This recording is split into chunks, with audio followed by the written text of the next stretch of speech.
Today, we are going to read this remarkable book titled War and Peace, an epic masterpiece of world literature. As the heavy winter force of 19th century, Europe begins to slowly settle over the vast and frozen Russian landscapes. A deep and unsettling mystery begins to unfold within the highest echelons of the glittering yet highly fragile St. Petersburg. Behind the heavy velvet curtains and beneath the brilliant golden light of grand ballrooms, an invisible clock is ticking away. The year is 1805, and a hidden dark storm is gathering on the distant horizon of a completely unsuspecting empire. We begin our dark investigation into the human soul with the brilliant yet deeply tormented and illegitimate young noble Pierre Bezukov. He wanders aimlessly through the elite salons, completely unaware that he is about to inherit a massive and dangerous fortune. This sudden inheritance will immediately plunge him into a vicious,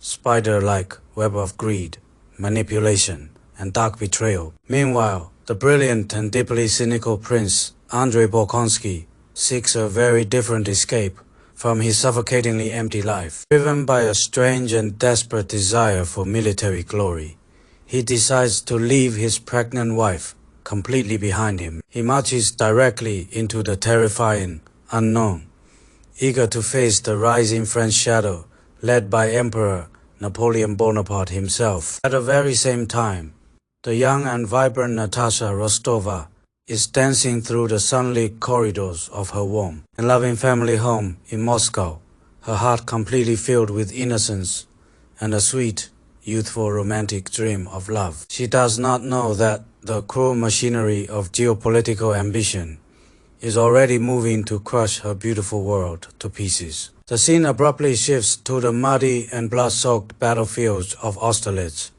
where the real horror finally begins to strike. The air is filled with the terrifying roar of cannons, the desperate screams of dying horses, and the smell of sulfur. Prince Andrei rushes forward into the smoke, holding a falling flag, believing this is his grand moment of eternal glory. Instead, he is struck down, left lying flat on his back, staring up at the high, infinite, and beautifully calm sky of Austerlitz, realizing the absolute insignificance of Napoleon and all human vanity in the face of eternity itself. Back in the glittering salons of Russia, the psychological war is raging just as fiercely as the actual physical battles. Pierre is lured into a disastrous and completely loveless marriage with the breathtakingly beautiful but deeply malicious Echane Kuragina. A cold, calculated infidelity quickly drives Pierre into a state of blind fury, leading to a deadly winter duel. In a freezing morning mist, Pierre fires blindly, miraculously wounding his rival, but his soul is left completely shattered by violence. He desperately seeks meaning in the mystical rituals of Freemasonry, trying to find a path toward true spiritual purification and peace. As the years pass, the fates of these three young individuals become deeply and intricately intertwined like a complex tapestry. Andrei returns from the brink of death, a hardened, bitter man who has lost all faith in humanity and glory. A chance encounter with a young, radiant Natasha under a beautiful, blooming oak tree reawakens his dead heart completely. They fall deeply in love, but their happiness is abruptly postponed by a forced one-year separation demanded by his father. During this fragile interval, the naive Natasha is ruthlessly targeted by the handsome and thoroughly predatory Anatole Kuragin. He nearly seduces her into a scandalous elopement, ruining her engagement to Andrei and plunging her into deep, dark despair. It is Pierre who steps in to comfort her, realizing silently that he has secretly loved her all along. As he walks home that night, he looks up and sees the magnificent comet of 1811 blazing across the sky. This cosmic sign seems to promise either a profound spiritual rebirth or a terrifying, apocalyptic destruction for the entire world. The year 1812 arrives, and the fragile peace is completely shattered as Napoleon launches his massive invasion of Russia. The French war machine advances like an unstoppable tidal wave, burning villages and leaving a trail of absolute ashes. The Russian army is forced to retreat deeper and deeper into their own vast, terrifyingly empty winter homeland. The existential dread grows as the two massive forces converge on the small, nondescript village of Borodino for battle. Pierre, driven by a strange, mad curiosity, travels directly to the front lines to witness the grand historical event. He finds himself standing in the center of a literal hell on earth, surrounded by absolute chaos and death. Cannons scream continuously as thousands of lives are obliterated in a desperate, meaningless struggle for a few hills. Prince Andrei stands with his regiment, refusing to take cover, driven by a cold, fatalistic sense of absolute duty. A shell explodes near him, tearing into his flesh and leaving him mortally wounded on the blood-soaked ground. The battle ends with no clear victor, only a vast, silent field, covered with tens of thousands of bodies. Napoleon looks out over the carnage,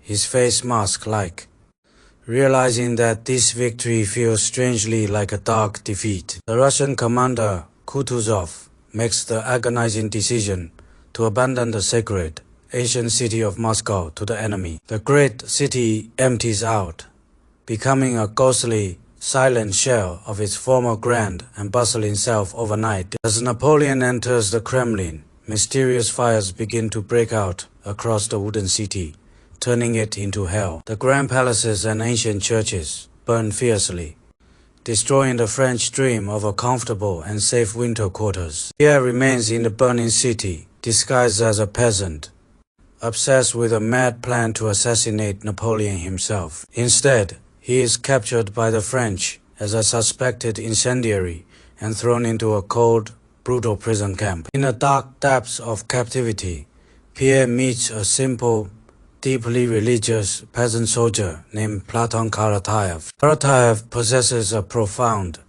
unshakable peace and a natural love for all living things, despite the absolute horror. Through this simple man, Pierre undergoes a total spiritual transformation, finding the true meaning of life in suffering. He realizes that happiness is not found in wealth or philosophy, but in the simple, pure awareness of being alive. Meanwhile, the fleeing Rostov family is carrying the mortally wounded prince, Andrei, away from the burning city of Moscow. Natasha discovers he is with them and rushes to his side, begging for his forgiveness for her past betrayal. In his final days, Andrei experiences a profound spiritual awakening, losing all earthly attachments and embracing a universal, divine love. He passes away peacefully, leaving Natasha deeply devastated, but spiritually deepened by the profound experience of his sacred death. The tide of war changes drastically as the harsh,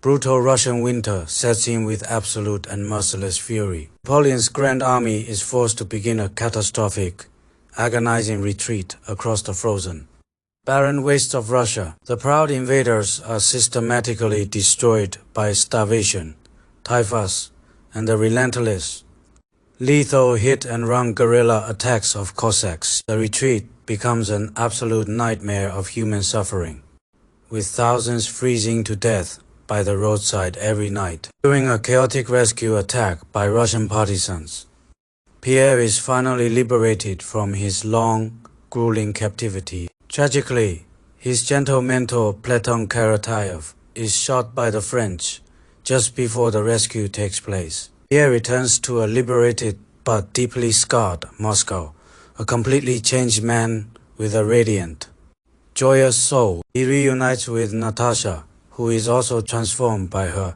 immense grief and suffering into a mature woman. They recognize in each other a shared understanding of life's deepest truths, born from their intense individual trials. They marry, finding a deep, enduring, and remarkably peaceful happiness in the simple joys of family and home life. The epic narrative slowly draws to a close, moving from the individual lives to a grand philosophical conclusion. Leo Tolstoy steps back from his characters to examine the massive, mysterious forces that truly drive human history forward. He challenges the traditional view that great men like Napoleon are the sole masters of historical destiny. He argues that history is actually shaped by the collective will of millions of ordinary, nameless individuals acting together. Like a vast sea composed of countless tiny drops, every single human life plays a crucial part in history. True freedom, Tolstoy suggests, lies not in absolute power over others, but in aligning oneself with universal laws. We see that war is a terrifying collective madness, while peace is the natural, sacred state of human existence. The novel stands as a monumental mirror reflecting the entire spectrum of human experience.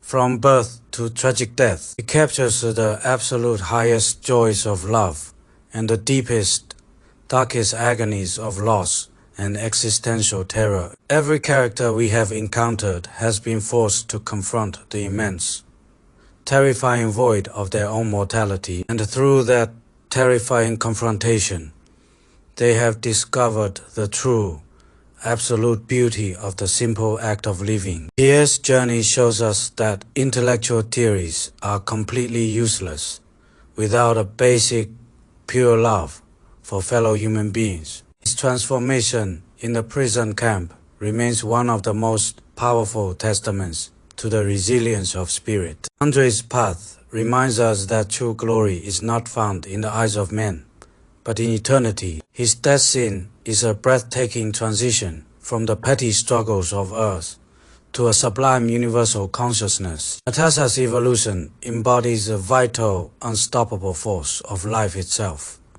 which can survive even the darkest winter storms. She loses her youthful innocence, but gains a deep, unbreakable inner strength that anchors her entire family safely. The burning of Moscow stands as a terrifying symbol of the destructive power of human ambition and pride. It is an apocalyptic event that strips away all artificial social masks, forcing everyone to face reality. In that shared catastrophe, the prince and the peasant are revealed to be absolutely equal. In their vulnerability, Tolstoy's genius lies in his ability to seamlessly shift from a tiny intimate heartbeat to a massive battle. He makes us feel the intense anxiety of a young soldier's first time under terrifying enemy gunfire, and it makes us understand the complex, hidden political maneuvers of kings and emperors planning grand campaigns. We see Napoleon not as a godlike genius, but as a deeply flawed, self-deluded actor on a stage. He is trapped by his own massive reputation, driven to lead his men into a fatal trap by pride. In contrast, the old, sleepy Russian general Kutuzov represents a deep, passive wisdom that understands time and patience. He knows that he cannot defeat Napoleon by force alone, but must let winter do its work. He trusts the natural flow of events and the deep, silent resilience of the common Russian people. This profound philosophical tension between active arrogance and passive wisdom forms the very core of the book. It forces us to question our own illusions of control. In a world governed by vast forces, are we masters of our lives, or are we simply drifting leaves carried by a grand historical current? Tolstoy does not offer simple, easy answers, but invites us to experience the profound question itself deeply. As we follow the characters through years of intense suffering, we feel a deep sense of catharsis. Their pain becomes our pain, and their ultimate spiritual awakening becomes our own quiet, illumination, and peace. We realize that despite the horrific violence of war, the beautiful force of peace will always endure. The grand ballrooms will fade, the massive armies will turn to dust, but love remains forever true. The story of war and peace is ultimately a grand, sweeping celebration of the absolute totality of life. It demands that we open our eyes to the brilliant light of truth and drop our petty pride. Let us look closer at the intricate detail of the retreat, a sequence of pure cinematic terror. The French soldiers, once the proud conquerors of Europe, are reduced to begging for a scrap of food. The absolute collapse of discipline reveals the raw, brutal animal nature, lurking beneath human civilization's thin mask. Yet, even in this freezing hell, small sparks of profound human kindness flash out in the darkness. A shared look between enemies reveals a sudden, deep recognition of their common, fragile human nature. This is the ultimate triumph of peace over the artificial divisions created by kings and politicians. Tolstoy shows us that the soul cannot be conquered by iron, cannons, or brilliant military strategies. Pierre's ultimate survival is a direct result of his newly found inner, unshakable spiritual freedom. He has lost his immense wealth, his high social status, but he has gained his true self. He looks at the world with eyes washed completely clean by suffering, seeing beauty in everything, and Natasha's quiet smile reflects a deep, mature joy that has conquered the dark shadow of death. She has walked through the valley of the shadow of death and emerged full of life. The Rostov estate rises again from the ashes, a symbol of regeneration and renewal for all. The scars of the great patriotic war remain, but they are covered by fields of grain. The absolute scale of this book is like a mountain range, terrifying yet beautiful to behold. It requires us to slow down, to breathe, and to immerse ourselves completely in time. Tolstoy's voice speaks to us across centuries, urgent, clear, and thoroughly uncompromising in its truth. It demands that we live authentically, that we seek love, and that we abandon all falsehood. As we close the final pages of this monumental work, a deep silence settles over us. The echoes of the great battles slowly fade away, leaving only the quiet pulse of life. We are left with a profound sense of gratitude for the absolute gift of our existence. We have walked through war, we have found peace, and we understand the world a little better. The grand investigation is complete, but the book will live on in our hearts forever. Let us remember the lessons of Pierre, of Andrei, of Natasha, and of simple Platon. Their lives are a mirror of our own, a timeless map through the human condition. In the vast darkness of history, this masterpiece shines like a permanent, brilliant guiding light. It reminds us that every single moment of peace is a sacred victory over chaos, and that the true empire worth conquering is the empire of one's own wild soul. The ultimate mystery of history remains unsolved, but we can face it without any fear. We march forward into our own unknown future, carrying the great wisdom of this epic. The white winter snow will always melt, and the green spring grass will always return. This is the eternal rhythm of the world, the unshakable law of war and peace. Let the heavy curtains fall on the grand stage. The performance has finally reached its end, but the deep truths of these words will echo through the ages, never to fade. We have witnessed the absolute heights of human nobility and the dark depths of depravity. We have seen how a single act of forgiveness can instantly shatter a lifetime of bitterness. This is the profound, beautiful alchemy of the human heart that Tolstoy captured so perfectly. He did not write a mere story, but created a living, breathing universe of truth, a universe where every heartbeat matters and every silent sorrow is deeply seen and known. As the final notes of this epic journey fade, we take a deep breath. The world outside our window is still moving, still struggling, still seeking its own peace. May we carry the deep wisdom of Pierre within us as we navigate our storms. May we find the strength to look up at the infinite sky and remember eternity. Thank you for journeying through this grand investigation into the ultimate meaning of war and peace.